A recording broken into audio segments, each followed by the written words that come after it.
Дараагийн мэдээг танилцуулъя. Дэлхийд алдартай Nestlé компани KitKat шоколад 12 тонн хулгайлагдсан мэдээлэл гарсан байна. За Nestlé компани шаржигнуур KitKat шоколадны асар хэмжээтэй ачаа Европод хулгайлагдсан гэж тус брэнд мэдгдсэн байна. За энэ дээрмээс болоод улаан өндөгний баярын өмнөхөн дэлгүүрүүд хомсдол үүсэж болшгүй гэдгийг анхааруулсан байна. Швейцарын хүнсний аврах том компани болох Nestlé-гийн эзэмшдэг KitKat компани мегмар гарагт Associated Press агентлагт мэдээлэл өгөхдөө шинэ шоколадны цувралын нийтдээ 413,793 ширхэг нь тээвэрлэж явахдаа ачааны машин нь Европод дамжин өнгөрөхдөө хулгайлагдсан гэсэн байна. За нийтдээ 12 тонн жинтэй энэхүү ачаа нь өнгөрсөн 7 хоногт үйлдвэрлэлээс түгээлтийн цэг рүү явж байхдаа алга болсон гэж тус компани мэдгдсэн. Бид хүмүүсийг KitKat-тай хамт завсарлага авахыг үргэлж уриалдаг байсан. Гэхдээ хулгайч нар энэ мессежийг хэтэрхий шууд утгаар нь ойлгож манай 12 тонн гаруй шоколадаар завсарлага авсан байх боломжтой гэж тус брендийн хэвлэлийн төлөөлөгч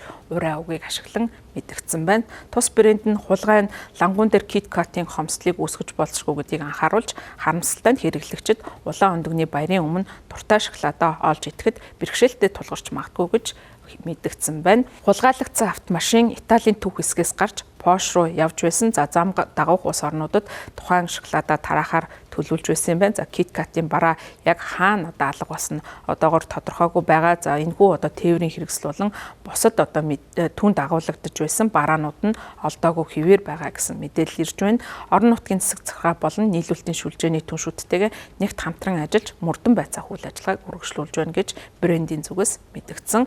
Алга болсон KitKat шоколаднууд Европын зах зээл дээр альбан бус борлуулалтын суугуудаар орж ирж болзошгүй гэж анхааруулсан. Шоколад бүр дээр бол дахин давтагдчихгүй вакцины кодыг сканер дахь замаар хулгайлагдсан барааг мөрдөн олох боломжтой гэж хэлж байгаа. За хэрв тохирох код нь олдох юм бол сканерт KitKat-д хэрхэн мэдэгдэх талаар тодорхой зааварчилга өгөх бөгөөд дараа нь нотлох баримтыг зохих ёсоор хуваалцсан гэж мэдгдсэн. За монголчуудын хувьд нийтдээ 5.2 сая шоколадыг хэрэглэдэг. За үүн дотор бол тодорхой одоо бараа бүтээгдэхүүнийг ялангуяа гадаад орнуудаас одоо авч хэрэглэдэг байгаа. За сүүлийн үед Монгол улс бол бас өөртөө дотооддоо шоколадын бүтээгдэхүүн үйлдвэрлэж байгаа нь энэ мэд хулгай дээрмээс сэргийлэх, за дотооддоо хомсдол үүсэхгүй байх ийм нөхцөлийг бүрдүүлж байгаамаа.